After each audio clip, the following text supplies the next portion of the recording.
What's up guys, Sportshot here, and today I'm going to be showing you guys how to play the F4C in War Thunder, but before I get into it, you guys should subscribe and hit that bell notification button to be notified of more videos just like this one. So because this is the first jet in the American tree with radar guided missiles, I'm going to be showing you guys how to set up radar guided missiles. So first you're going to need to actually be able to lock onto the enemy. So what you have to do is go into controls and then you can just search lock. And it should be this last option right here, lock radar IRST on target. I have that as middle mouse button. That's just whatever is easy for me. And that might be different for you depending on your mouse. And then also to actually be able to switch between your IR missiles and your radar missiles, you're going to need the secondary weapon switch. So you just type in secondary and switch secondary weapons. I have that as number 2 on my number keypad. Again, just do whatever is good for you. And what that will let you do is switch between your IR missiles and your radar guided missiles. So now to actually use the radar guided missiles, what you have to do is make sure that you have a target that is above the horizon. If it is below the horizon, which is the line where the sky and the ground meets, it will not be able to get a good lock on it because the F4C's radar just is not good, doesn't have any pulse Doppler capabilities. So it won't be able to pick up anything accurately under the horizon. And what you have to do after that is just wait to get a ping on the radar. And you will see a small triangle above the target if you do get a ping. Now, because this radar is not good, what you are going to want to do is make sure that you are as low as possible. And even when playing the game without the radar guided missiles, I do recommend being low, but I'll get into that later. So you can see that we're getting a ping now because we are far enough away from the ground, or at least the target is, relative to us. So we can now press the lock button. We just lost the ping. So yeah, radar, really bad. What I like to do to fix this is you can go Y16 in the multifunction menu, and this will help you get a lock much faster. And this way it'll also automatically lock, and you can reset it by pressing whatever your lock key is. So I'm going to try to get like right up under the enemy target. Now I'm going to turn off BVR mode. Okay, we just got a ping and we got a lock finally. So yeah, it is very difficult to get a lock. That's why I don't recommend using radar guided missiles, but they can be useful sometimes. So as long as you know how to switch your weapon, I would recommend bringing them at least. So now what you have to do is turn on the missile, and you can do that with the locking key. And you need to shoot it before you're about 2 kilometers away. No, I did that kind of wrong, but it's still gonna hit. What you want to do is make sure that you lead the target at least a little bit, and that's because the missile goes straight and does not actually start recognizing the target until it's about 400-ish meters away from your plane. I don't know the actual number, but it is pretty far away. So make sure you lead the target so it still does get a chance to hit. Also, it is very helpful if the target is coming towards you, at least with the AIM-7Ds, because this missile is really slow and probably won't be able to catch your target if it is running away from you. And yeah, that's about it on the radar missiles. Now let's get into the gameplay. Now, in my experience, this plane is played very differently depending on whether or not you get an up tier or a down tier. That is because of radar missiles, and when you do get into an up tier, you go against some extremely tough planes to have to shoot down, especially if you are in the F4C, which has a really bad radar. So I'm going to be showing you guys both an up tier and a down tier, and what I typically do in each of those games. Alright, so we got really lucky and got an almost full down tier, which is just great for this aircraft. So what this means is it's going to be much easier to play as with almost any other down tier. And just a few tips before you start actually flying the aircraft. Don't turn way too fast, especially if you're going over 1,000 kilometers an hour. Never put like full force on any of your control surfaces, because that will rip off a wing, especially because you can see the fuel is stored in the wings. And when you do have any sort of armament or anything on the wing, that will put a lot of force on the wing, and these wings really like to rip off, so just don't do that.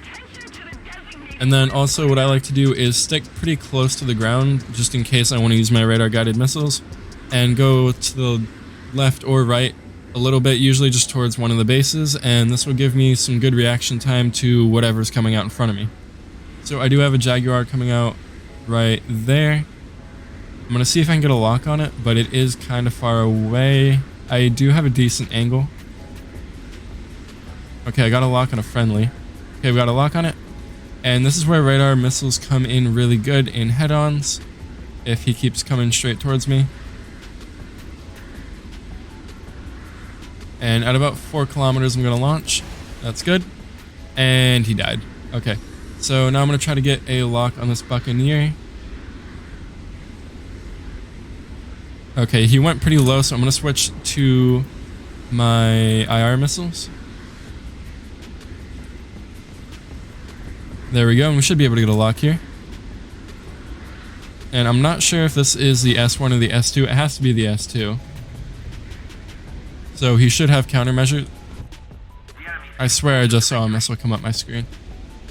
Either that or I'm crazy. So we're going to check on the missile here, and it's gone. So we're just going to keep following. And if you couldn't get it by now, with the Phantom here in a down tier, I really can't speak right now, is basically just going straight out of target, full force. And you can use your massive engines to just keep going full force. You don't need to really care about energy too much in this plane in a down tier. And you don't have to worry about radar guided missiles or anything. You just kind of play it naturally, almost like a F100, something like that. It's just a good dogfighter. So I want to try to get 1 kill before this clip is over. And that looks like it might be a good missile. And okay, he fired countermeasures. But yeah, you basically get how to play it just pretty naturally like an F100, except you can use your radar missiles decently effectively in a down tier. And there's not too much you really have to worry about. Alright, so we got put into an up tier, and this is where playing the F4C gets really interesting in a horrible way. So what you have to worry about now are radar guided missiles and a lot of jets that can outperform you in almost every way, but you don't have to worry about that if you play extremely passive as a support role. So what you can do is, well, what I do at least, is I take in the 12 750-pound bombs and the Sparrows that go with it, because some missiles are better than no missiles. And I like to just go around the side of the map, hit both the bomb bases, and try to make my way back. And you might be able to pick up a Sparrow kill here and there. I can usually get at least 1 per game on an AI target, and that's without even deviating my course away from the bomb bases. And if you are lucky, you will be able to get a few Sparrow kills on enemies while you are returning back to your base. So yeah, let's just get into it. But to duck the enemy radar, because a lot of enemies don't have really good pulse Doppler radars, what you can do is just go as low as you can. And even to fight the pulse Doppler radars, what you can do is in any map, I'm trying to think of some with like valleys, rivers, anything like that you can fly through. Like right here, this is perfect. You can just trace through the river. Now this does go off the map, so that's not going to be extremely useful. But if I was going this way, I could just kind of stay in the river, and they wouldn't be able to lock on me really at all with any radar weapons. So that's what you do want to do when you do have the chance to do that. So we were able to make it over here to the bases, and all we have to do now is actually bomb them. Now for these 750-pound bombs, I like to drop 8 of them on one base and then just the rest of them on another base. So you need to gain a little bit of altitude and then lose as much speed as possible. And then you can drop 1, 2, 3, 4, because I have them in a 2-drop series. And that should kill the base. And now this base is at a really weird angle, but we can drop this, just drop the rest. And because we do have a ballistic computer, you will almost never miss your bombs. So yeah, it just works really well as a support vehicle, and this will be able to give you a lot of SL and research points to put into your aircraft and to whatever aircraft you are researching after this. Now we do have a really weird situation here with the F4. Did he just die? No. Okay, so we have this F4EJ right up here, and so I want to put on BVR mode and stick pretty close to the ground, and we did get a lock there for a second. Just want to lose some altitude, and I might be able to get this lock back. I'm having trouble keeping at a low altitude because I'm going pretty fast. And he is closing in on us. This is not good. And Okay, we almost was able to dodge that missile, but MiG-23s and MiG-27s are examples of some jets that will give you a lot of trouble with their radar-guided missiles. They can shoot down while you are below the horizon, so you won't really be able to do much, especially in a head-on. So try to avoid that as much as possible. Now, what I should have done is not gone for the kill, but I did it just for the purpose of the guide. But usually you should just try to go back around the map, around the fight, and reload your bombs and just keep bombing. Play as a bomber or as a support fighter, because if you do try to get mixed up with 11.0 fighters, you will get shredded most of the time, and it just won't be worth your while unless you're really good at flying the Phantom.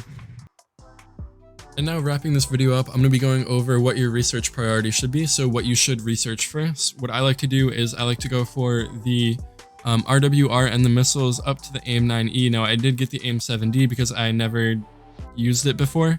I did use some Swedish radar missiles, but I've never used the AIM-7D. Review on that, I would not really recommend it. Unless you are in a down tier, then it can be pretty useful in certain situations.